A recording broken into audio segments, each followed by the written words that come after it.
ایران جنگ جلد ختم ہونے والی ہے۔ ایران جنگ تقریباً جیت چکے ہیں۔ کیا جنگ اس ہفتے ختم ہوگی؟ صحافی کے سوال پر صدر ٹرمپ نے کہا نہیں، امریکہ اپنی ابتدائی ٹائم لائن سے بہت آگے چل رہا ہے۔ ایرانی قیادت کو ختم اور بحریہ کے 51 جہاز تباہ کر دیے۔ ڈرونز، میزائل اور جوہری صلاحیتوں کو بھی ختم کر دیا۔ ایران کی ڈرون مینوفیکچرنگ کو نشانہ بنانا شروع کر دیا۔ ٹرمپ نے کہا کہ ایران نے آئل سپلائی کو نقصان پہنچایا تو سخت حملے کریں گے۔ کچھ ممالک پر پابندیاں ختم کر رہے ہیں تاکہ قیمتیں کم ہوں۔ تیل کی قیمتوں میں توقع سے کم اضافہ ہوا۔ وقت آنے پر آبِ ہرمز میں امریکی نیوی حفاظت کرے گی۔ جوہری تنصیبات تباہ نہ کرتے تو ایران 2 ہفتے میں جوہری ہتھیار بنا لیتا۔ ایران کے پاس ایٹم بم آ جاتا تو مشکل صورتحال ہوتی۔ ٹرمپ کا مشتبہ خامنائی کے نئے سپریم لیڈر بننے پر مایوسی کا اظہار، بولے ایران کی نئی قیادت کو بھی مار دیا جائے گا۔ ایران میں زمینی فوج بھیجنے کا ارادہ نہیں۔ بچیوں کے اسکول پر حملے کی تحقیقات کی جا رہی ہیں۔ جنگ کے خاتمے کا فیصلہ ایران کرے گا۔ ایرانی پاسداران انقلاب کا امریکی صدر کے بیان پر رد عمل۔ خطے میں امریکی انفراسٹرکچر کو تباہ کر دیا۔ کہا 10 سال تک جنگ لڑنے کے لیے تیار ہیں، دشمن کو ہماری مزاحمت کا اندازہ نہیں۔ دوسری جانب ایرانی پاسداران انقلاب نے اسرائیلی اور امریکی سفیروں کو نکالنے والے ممالک کو آبِ ہرمز کے ذریعے محفوظ راستہ فراہم کرنے کی پیشکش کر دی۔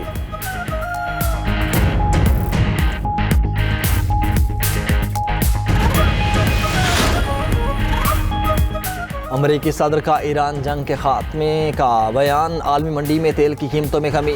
امریکی خام تیل 7.77% کمی سے $87.41 فی بیرل ہو گیا۔ برطانوی برنٹ 8.11% کمی سے $90.03 فی بیرل ہو گیا۔ سونے کی فی اونس قیمت $33 بڑھ کر $5,136 ہو گئی۔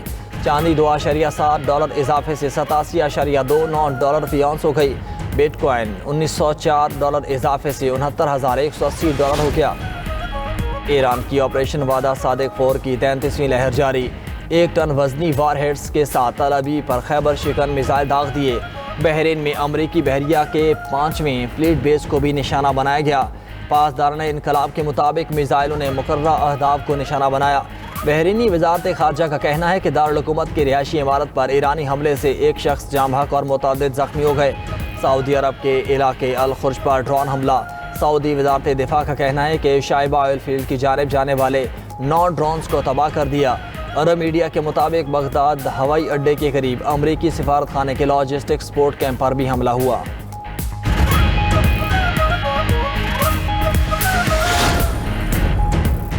امریکہ اور اسرائیل کے ایران اور لبنان پر حملے جاری۔ ایران کے حکومتی اہداف پر فضائی حملے شروع کر دیے۔ ایرانی حکام کے مطابق مشرقی تہران کی رہائشی عمارتوں پر حملے میں 40 شہری جاں بحق ہو گئے۔ صوبہ لرستان میں 3 طلبہ شہید۔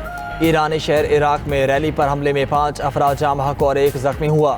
عرب میڈیا کے مطابق اصفہان میں گورنر آفس اور قدیم شاہی محل پر شدید بمباری کی گئی۔ اسرائیل کے جنوبی لیبنان میں بھی بمباری حملے میں 7 افراد شہید ہو گئے۔ انصاریہ اور بنت جبیل کے قریب فضائی حملے میں 4 افراد شہید ہو گئے۔ جنوبی لیبنان کے گاؤں میں اسرائیلی ٹینک کے حملے میں 1 شخص جاں بحق ہو گیا۔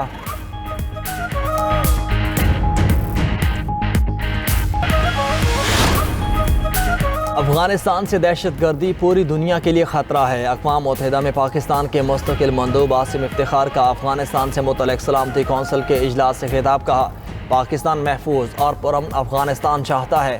دوحہ معاہدے پر عمل درآمد آگے بڑھنے کا واحد راستہ ہے۔ 26 فروری کو طالبان رجیم نے پاکستان پر بلا وجہ حملہ کیا۔ پاکستان نے جوابی کارروائی کرتے ہوئے دشمن فورس اور دہشت گردوں کو نشانہ بنایا۔ دہشت گرد تنظیموں کے لیے افغانستان محفوظ پناہ گاہ بن چکا۔ طالبان رجیم نے دہشت گردوں کو پناہ دے رکھی ہے۔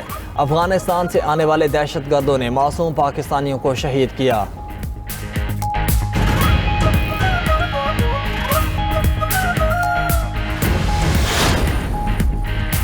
وزیر اعظم کا اسکولز میں 2 ہفتے کی چھٹیوں کا اعلان۔ رواں ہفتے کے آخر سے اسکولوں میں چھٹیوں کا اطلاق ہوگا۔ اعلیٰ تعلیمی اداروں میں آن لائن کلاسز ہوں گی۔ ملک بھر میں کفایت شعاری اقدامات نافذ کرنے کا فیصلہ۔ کفایت شعاری اور ایندھن بچاؤ اقدامات سے متعلق نوٹیفیکیشن جاری۔ وفاقی کابینہ ارکان اگلے 2 ماہ تنخواہ نہیں لیں گے۔ ارکان پارلیمنٹ کی تنخواہوں میں 25% کٹوتی۔ گورنرز اور وزراء اعلیٰ کی غیر ملکی دوروں پر پابندی لگا دی۔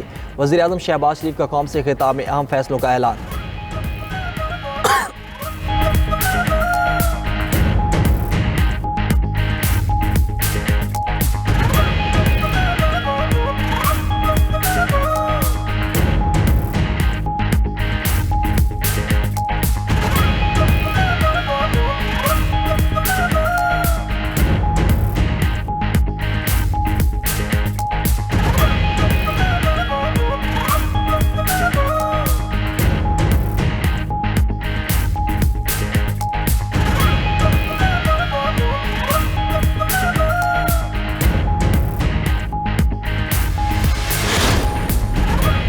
پنجاب میں تمام تعلیمی ادارے 31 مارچ تک بند، صوبائی وزراء کے لیے سرکاری فیول کے استعمال پر پابندی، سرکاری افسران کی گاڑیوں کے لیے پیٹرول الاؤنس میں 50% کمی، وزیر اعلیٰ پنجاب مریم نواز کے مشرق وسطیٰ کی صورتحال پر غیر معمولی اقدامات، صوبائی سرکاری دفاتر میں ورک فرام ہوم کا فیصلہ، صرف ضروری عملہ ہی دفتر آئے گا، پنجاب بھر میں امتحانات شیڈول کے مطابق ہوں گے، سکولز اور تعلیمی ادارے آن لائن کلاسز لے سکیں گے، سرکاری امور کی انجام دہی کے لیے آن لائن اجلاس ہوں گے، سرکاری آؤٹ ڈور تقریبات پر بھی پابندی۔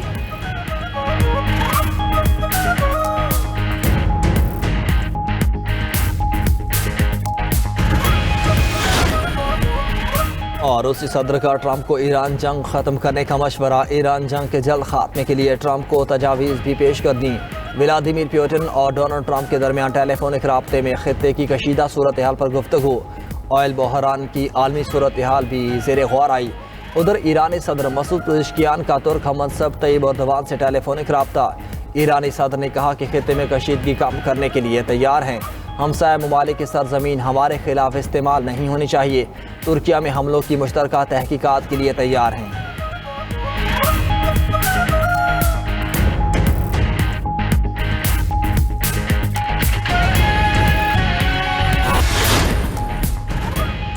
ایران کی نئے سپریم لیڈر کی قیادت میں اسرائیل پر میزائلوں کی بوچھاڑ، تل ابیب، حیفا اور یروشلم میں سائرن بج اٹھے، تل ابیب میں کئی عمارتیں تباہ، مختلف مقامات پر آگ بھڑک اٹھی، اسرائیل کی ایرانی حملوں میں 13 شہریوں کی ہلاکت کی تصدیق، اسرائیلی وزارت صحت کے مطابق ایران کے میزائل حملوں میں 2000 سے زائد اسرائیلی شہری زخمی ہو چکے، 24 گھنٹے میں 157 اسرائیلی زخمی ہوئے، 9 کی حالت تشویشناک ہے۔ ایران کا ایک دن میں 4 امریکی میزائل شکن دفاعی ریڈار تباہ کرنے کا دعویٰ۔ ادھر لبنان میں حزب اللہ سے جھڑپوں میں 2 اسرائیلی فوجی جہنم واصل، 3 زخمی، حزب اللہ کے حملے میں اسرائیلی ہیلی کاپٹر تباہ۔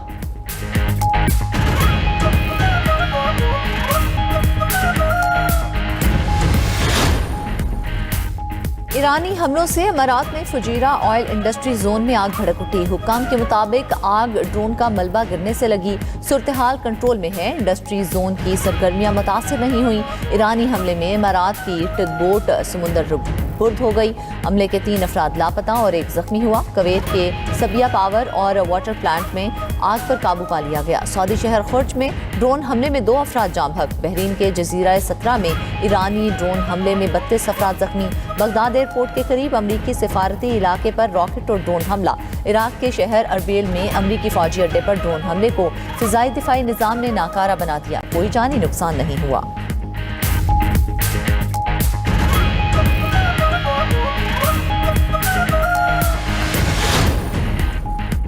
اسرائیل اور امریکہ کی ایران کے خلاف جارحیت جاری، ایران کی تیل تنصیبات اور پانی کے ذخائر پر حملے، تہران آئل ریفائنری آگ کی لپیٹ میں آ گئی، کئی آئل ڈیپو تباہ، کرج میں آئل ڈیپو پر حملے سے متعدد گھروں کو نقصان، حملے میں 6 افراد جاں بحق، متعدد زخمی، اصفہان، نجف آباد اور آران پر بمباری، مزید 31 افراد شہید۔ ادھر لبنان پر اسرائیلی حملوں میں جاں بحق افراد کی تعداد 394 ہو گئی، لبنانی وزیر صحت کے مطابق جاں بحق افراد میں 83 بچے بھی شامل ہیں، رہائشی علاقوں پر بمباری سے 1130 افراد زخمی۔